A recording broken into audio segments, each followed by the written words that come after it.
This is truly going to the extreme. To haul more cargo, a Pakistani truck owner decided to extend his roughly 4-meter-long chassis frame to nearly 9 meters. However, this task was far from easy. First, removing the truck body was necessary. Fortunately, this workshop had a dedicated crane available to lift the body, and no extra fee was charged for it. A team of 3 skilled craftsmen began working together, and with impressive coordination, safely detached and lowered the truck body in no time. Next, the truck was moved to the main work area, where the actual modification was to take place. Before starting, the head mechanic called the owner to confirm the design. The owner wanted the frame extended as much as possible, stretching its length to the limit. To reinforce the frame, the mechanics first prepared thick steel plates. They measured and marked the cutting section for maximum structural strength. Instead of making a straight cut, they planned a 45-degree angle diagonal joint. After marking, the mechanic carefully cut along the line, making 2 cuts on the frame.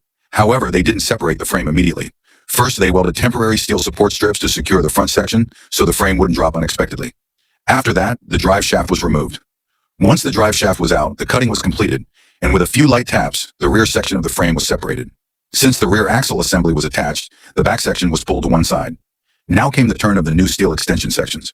These were no ordinary pieces. The mechanics custom fabricated them from thick steel plates.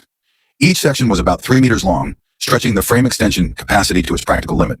Before joining, precise markings were made on the new sections, cutting them at the exact same angle so they would align perfectly with the diagonal cuts on the old frame.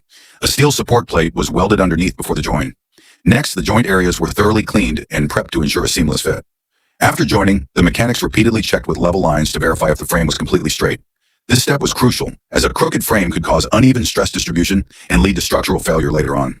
The rear extension was prepped in a similar manner. However, fitting it properly with the axle attached was trickier. The mechanics used a mechanical puller tool to gradually align it into the correct position. Once aligned, both sides were spot welded first, followed by remeasuring and checking. From the rear view, the frame looked perfectly straight. Before executing the final heavy welding, the joint surfaces were cleaned again. After the welding was completed, the excess weld material was ground down smooth. They thoroughly inspected the welds for any gaps or flaws. The workmanship was so precise that the weld seams were barely visible. Next, it was time to fabricate the cross beams.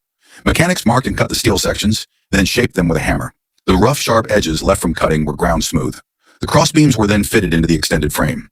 The fit was so precise that it looked almost factory-made. However, this wasn't the final position. The exact placement would depend on reinstalling the drive shaft.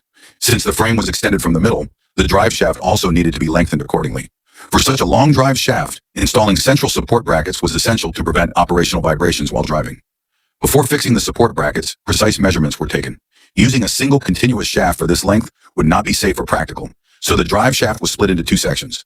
After securing both center supports, additional steel plates were welded over the top of the frame for added strength. To ensure a tight fit against the frame, the mechanics applied pressure while welding. With the reinforcement plates in place, holes were drilled through the cross beams to secure them with bolts. Since a magnetic drill press was unavailable at the workshop, the manual drilling process was time-consuming and took an entire day. Meanwhile, the mechanics extended the rear overhang of the frame by another 2 meters. What once looked like a compact light truck now transformed into a massive heavy-duty cargo carrier.